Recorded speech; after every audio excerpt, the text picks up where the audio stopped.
bien, bienvenidos al segundo bloque de Alfil TV. En este momento vamos a conversar con la legisladora provincial del MST dentro del espacio FIT Unidad en la legislatura de Córdoba sobre, uno de los temas de debate que ya lleva varios días y de gran conmoción social como lo fueron las muertes de los bebés sanos en el hospital neonatal de la provincia. El ministro Diego Cardoso renunció, es una de las últimas novedades, se reacomoda el gabinete y cómo analizó la política esta salida, que también es una demanda, ¿no? Bienvenida, Luciana, ¿cómo estás? ¿Todo bien? Bien, muchas gracias por la invitación. Un placer. Bueno, Luciana, ¿cómo han analizado la renuncia de Cardoso desde la legislatura, desde la oposición, que por supuesto ha sido el ámbito de discusión más fuerte que se ha dado sobre el tema?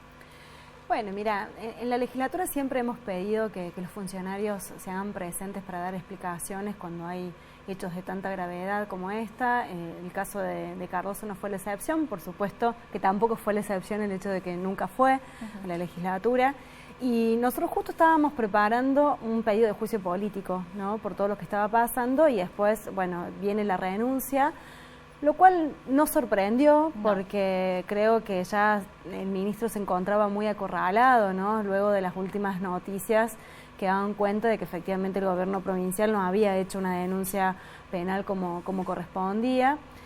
Pero la verdad que nosotros somos muy críticos de cómo siempre el gobierno de Schiaretti se maneja ante estas situaciones. Creo que Schiaretti lo tendría que haber apartado inmediatamente cuando todo esto salió a la luz. Y queremos que se investigue a fondo, ¿no? Nosotros por eso estamos planteando una investigación independiente, porque no tenemos ninguna confianza en cómo se está encarando esta investigación por parte del fiscal Garzón. De hecho, genera suspicacias, ¿no? La cuestión de que haya habido denuncias previas que habían recaído en otro distrito y que después finalmente toma este caso el fiscal. También nos generó muchas dudas la forma en la que se procedió a la detención de esta enfermera y toda la publicación que hubo sobre esta situación, como con esta necesidad de apuntar directamente a una autora material, para no hablar de las otras responsabilidades. Acá hay una responsabilidad directa. Sí, con un perfil psicótico, que eso es, a priori muy difícil de detectar, ¿no?, en la práctica diaria. Sí, y aparte, creo que hay algo que no se nos puede ir del debate, ¿no? ¿Y cuál es el escenario en el cual esto, si hay un hecho delictivo, que yo no tengo elementos hoy para poder afirmarlo, pero si efectivamente fue así, evidentemente hubo un escenario propicio para que algo tan aberrante como esto pueda suceder. Y eso es lo que queremos discutir, cuál es la situación de la salud pública en nuestra provincia, cómo se manejan en el neonatal, porque a raíz de todos estos casos de muertes, han salido otros testimonios, otros relatos de una permanente, violencia obstétrica, de un trato deshumanizado. Y acá, con esto quiero ser clara, no apuntamos a un trabajador o a un profesional. Creo que esto tiene que ver con una estructura, con ciertos protocolos, con una forma de manejarse, ¿sí?, del gobierno y del ministerio desde las altas esferas, y que se baja así a todas las estructuras estatales de nuestra provincia. Sabemos que ha habido trabajadores también que veían ciertas irregularidades y que no podían hablar sobre el tema. De hecho, fue público el memo que había sacado en su momento Cardoso prohibiendo a los trabajadores hablar con la prensa, poder hacer públicas ciertas situaciones. Entonces, creemos que hay una responsabilidad directa por parte del ministro, que como mínimo tiene que ver con el cumplimiento de los deberes de funcionario público, pero también nosotros vamos más allá. Evidentemente, acá ha habido un encubrimiento y queremos que eso también se investigue, y por supuesto también para arriba, Luciana, el gobernador Schiaretti. No quiero correr el foco de la gravedad de estos hechos, que en lo personal lo comparto. Pero llama la atención que la oposición, en algunos momentos, Luis Juez, creo que fue, dijo que se habían enterado de estas denuncias, que había trascendido. ¿No habilitaba la gravedad de esta situación que la oposición moviera la ficha primero? Por supuesto, o sea, si porque esto fue así... rumor, por más que fuera un rumor, la gravedad habilitaba. Sí, yo creo que si Juez dijo eso, la pregunta es por qué no lo hizo público y hizo una denuncia al respecto para que se investigue, porque efectivamente estamos hablando de algo muy grave y de muertes que se podrían haber evitado. digamos, ¿no? Entonces, la verdad que, bueno, desde nuestro lugar, por supuesto, no teníamos conocimiento de una cosa como esta, porque hubiéramos sido los primeros en denunciarlo, ¿no? Luciana, buenas noches, ¿cómo te va? Sí, ¿cómo estás? Recién hablabas de estos cuestionamientos a la estructura y el funcionamiento del Ministerio de Salud.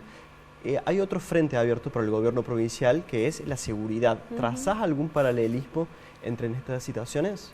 Claramente.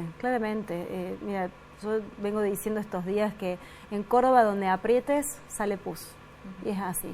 Están pasando cosas muy graves en nuestra provincia y el tema de la seguridad, el tema de la policía de Córdoba, el caso de Blas, el caso de Joaquín, todos los casos, de Jonathan Romo, digamos, se han ido acumulando casos y el gobernador Schiaretti mira para otro lado, no se hace cargo, de hecho Mosquera sigue en su cargo ni en su puesto como si nada y es otro de los ministros que nunca fue a la legislatura a dar explicaciones y que tampoco ha dado explicaciones ni ha cambiado la política de seguridad que tenemos en Córdoba, digamos, ¿no? Entonces, efectivamente, es otro de los frentes abiertos que para nosotros hay que debatirlo a fondo, ¿no? Porque...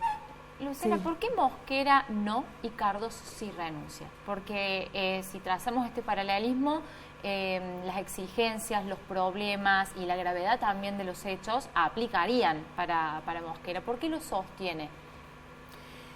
Mira, el gobernador? Creo que acá se ha llegado a un punto en el cual el ministro había mentido abiertamente, porque pocos días antes había dicho que había efectivamente iniciado, digamos, que había hecho una denuncia, una investigación, y bueno, esto sale a la luz y ya es como algo intolerable. Ahora, nosotros somos de los que creemos que Mosquera no tendría que estar en el lugar en el que está. Creo que es el modus operandi que tiene este gobierno, de que mantiene a los ministros hasta que todo salta por los aires y después, se da una renuncia como si fuera una decisión personal y no una cuestión profundamente política, digamos, ¿no? Entonces, la verdad que estas declaraciones, incluso de Cardoso, mostrándose emocionado y diciendo de que no tiene nada que ocultar, bueno, en realidad si no tenía nada que ocultar, entonces todo esto tendría que haber saltado en marzo como mínimo, como en marzo de este año. En realidad también hay quienes dicen de que viene desde el 2021, pero bueno, pasaron muchos meses y muertes, digamos, que se podrían haber evitado y la verdad que estas familias que han pasado por algo tan doloroso se merecen saber la verdad y se merece realmente que haya justicia. Por eso estamos pidiendo lo de la investigación independiente. Bueno, Luciana, otro de los proyectos que quedó tapado, pero que había agarrado un fuerte debate antes de que pasara todo esto, fue el de la regulación de la protesta callejera, impulsado por el socialista Juan Manuel Cid, que estuvo en este programa también explicándolo. ¿Cuál es la posición del FIT frente a este proyecto? Completamente en contra, por supuesto. Creemos ¿Por qué razones? Creo que el proyecto del legislador Cid es una aberración que afecta directamente derechos constitucionales. Creo que en una situación como la que estamos viviendo, no solo en nuestra provincia, sino en nuestro país, en el cual se está profundizando, digamos, la crisis política, la crisis económica, donde tenemos la mitad de la población bajo la línea de pobreza, lo único que, uno no puede cerrar la única válvula que tiene los movimientos sociales y los sectores populares para poder pedir lo que necesitan, digamos, ¿no? La gente que se moviliza hoy no lo hace porque les gusta ni para afectar a nadie, lo hacen porque han agotado todas las instancias y porque me parece que siempre cuando discutimos esto se corre el eje de debate, ¿no? De quiénes son los responsables de que esa gente esté en la calle pidiendo, por ejemplo, plata para comer, un plato de comida o un trabajo digno. Digamos, es el gobierno, ¿no? Entonces, creo que con este tipo de proyectos en realidad es un negocio redondo para ellos porque no se hacen cargo, digamos, de derechos que están siendo permanentemente violentados y encima apuntan, digamos, a criminalizarlos porque de esta manera buscan disciplinar a los movimientos sociales y congraciarse al mismo tiempo con otros sectores, porque creo que esta iniciativa del legislador también tiene que ver con una postulación, porque es uno de quienes se quiere postular como intendente, y la verdad que también... No, también, Luciana, me parece que es cierto lo que vos planteas, hay un grado de oportunidad política porque este planteo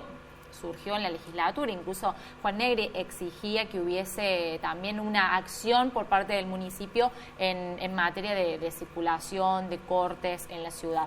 Pero también responde a otro derecho, me parece, y que es una discusión importante de dar. ¿Qué pasa con el que quiere trabajar, con el que quiere circular, con los chicos que quieren ir a la escuela, que en cierta manera se ve vulnerado ese derecho que es de primer orden también todos los días?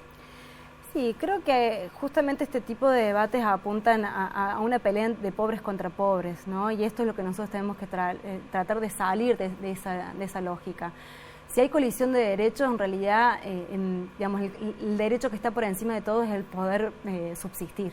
Digamos, ¿no? Digo por esto de que muchas veces se pone la cuestión de la circulación. Yo insisto con esto, la gente que se moviliza no lo hace porque le gusta, no lo hace porque no tiene otra cosa que hacer, es porque ya no tiene otra salida. Digamos, ¿no? Entonces me parece que cada vez que nosotros encontramos a gente en la calle nos tenemos que preguntar quiénes son los que no están haciendo lo que tienen que hacer. ¿Sí? Entonces, me parece que este es un debate, digo, porque también el legislador lo presentó como un proyecto que apunta a la convivencia social y en realidad está logrando todo lo contrario, enfrentarnos sectores de trabajadores que en realidad todos estamos siendo afectados por esta situación y en realidad también...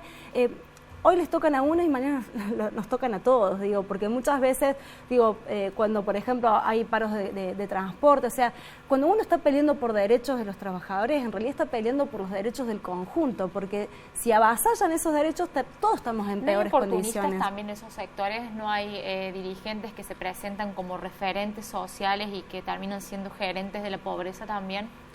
Bueno, por supuesto que en nuestro país hay muchos punteros políticos que, a ver, quienes están en el gobierno, digamos, fomentan este clientelismo y lo utilizan cada vez que lo necesitan. Por eso creo que ahora hay una cuestión en el terreno de lo discursivo, ¿no? Entonces, yo también digo, porque el legislador dijo de que, bueno, estos comerciantes o esta gente que está siendo afectada, digamos, son los que les pagan los planes sociales. En realidad los ciudadanos también les pagan los sueldos a los legisladores, ¿no? Digo que el caso de este legislador que cobra 15 veces más que un plan social y tampoco lo veo haciendo honor a esto, digamos. Digo, me parece que hay que poner las cosas en su lugar y sobre todo, digamos, pensar en los más vulnerables, que están ahí porque ya la situación es realmente crítica. Bueno, Felipe, hacemos una preguntita partidaria para ver en qué anda el MST. No, pero me quedé con ganas de preguntarle un poco sobre otra cosa que está en la agenda, que es el conflicto docente. Yo sé que vos sos docente, sí que apoyás el conflicto docente. Me gustaría que en estos segundos que nos quedan me hagas alguna lectura del conflicto y particularmente de cuál es la participación o cómo juzgan ustedes que es la participación de la conducción de la UPC en este conflicto. Bueno, obviamente soy muy crítica de la conducción de UPC, de hecho siempre he sido referente de la oposición.